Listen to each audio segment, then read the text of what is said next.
So, for probably more than a year now, I've talked about her before on this channel, and I will talk about her again because purely of the facts and just the pure information that Marie Britt Hermes, if you don't know what I'm talking about, has brought to life. Now, who is she, if you've never heard of her before? Well, she is a former naturopathic doctor, but not just any naturopathic doctor. She passed top of her class at Bastyr University and secured a coveted residency position where she was allowed to practice her trade for 3 years before she finally realised that, well, what she was doing was just not naturopathic, not scientific. She left that, and she now actually holds, I think she holds a degree in biochemistry, I think. It's something to do with biology, but I can't remember now. So, what has, and shall we say, one of her regular targets, shall we say, of what she talks about is I hope I'm saying this right, is Bastyr University, which is one of the top naturopathic schools in the country. Now, they've sent her a cease and desist, and if she doesn't take down what she's put up, they're going to sue her, which will be incredibly funny, because let's have a look at what they've said. So, what do they disagree with? Well, one example they cite is Bastyr has an incredibly low entrance requirements for its naturopathic students. They respond with, fact, in bold, in addition to completion of a bachelor's degree or higher from an accredited college or university, the minimum requirement preparation for miraculation, I think that's how you say it, into Bastyr Naturopathic Doctor Program includes completion of a college-level algebra, chemistry, biology, physics and physiology. No credit is given for prerequisite coursework, earning a C- or lower. The historical average GPA for admittance for ND students is between 3.3 and 3.4.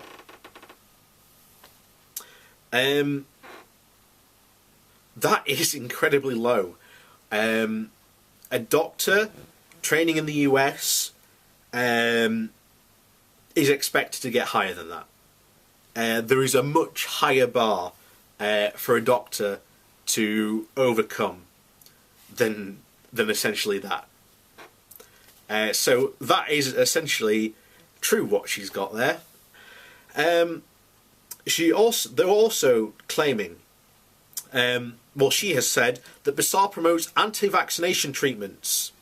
This is not true, they argue. In their response, they write, Bastyr teaches its naturopathic medicine students the vaccination schedules by the US Centre for Disease Control and Prevention, the CDC, and supports the implementation of preventative medicine that the vaccines offer.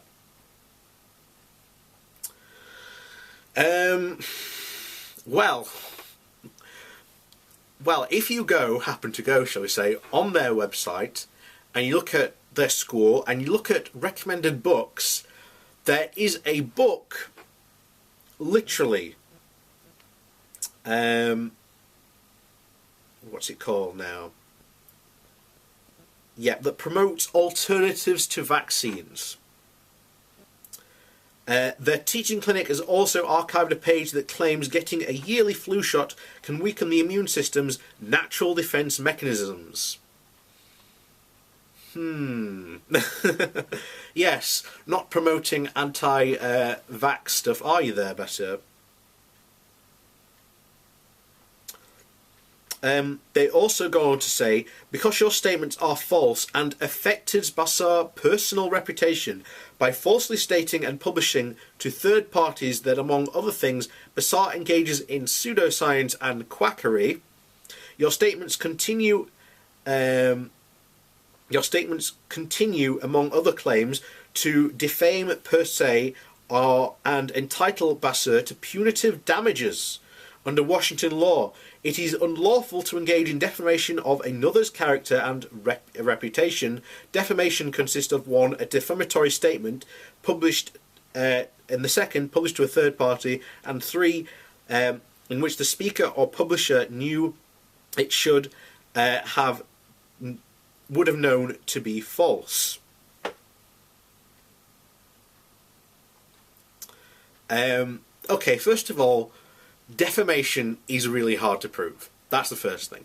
Second of all, what she's saying has a lot of merit to it. All they need to do is show a lot of the stuff that Bastyr does and compare it to what a regular MD does. We've done that on this channel before, but I'm not getting sued. Nor do I want to be sued. But hey, I'm not Marie Britt Hermes. And there's a lot of publicly owned information, like we mentioned there about the the anti-vax stuff. They're selling as part of their school, and as part of their clinical record training. So that would just be absolutely hard. There would be no case, and if they did decide to take it to a court, then they've got to prove in court that that's not what they do, and what they do is they actually teach. They're not quacks, but there's so much they've posted on their page in the past, and we've covered this again in past videos. It's absolutely insane. So if they do sue her, it will be absolutely hilarious. It probably won't be financially, because but other than that, it will just be a nail in their their damaged reputation, because there's no way they're going to win it. There's absolutely no way.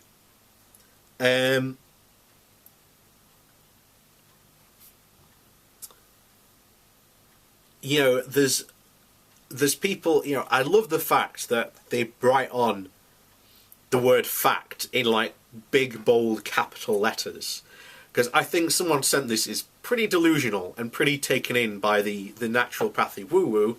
But nevertheless, we shall see how this situation develops, as we shall do with this, because nevertheless it will make a lot of good video content. So watch this space. We'll see if they do decide to go through. I suspect that they've given her some grace period. I can't remember how long they gave her. But if they don't, they will either move very fast or not at all. So she will be sued or she won't be sued. It'll be that clear and cut. But yeah. Nevertheless, it will be a very, very fun court case to watch, to try and actually watch them try and prove that all their quackery and nonsense is actually based in quotes, facts, in bold, as they like to put it.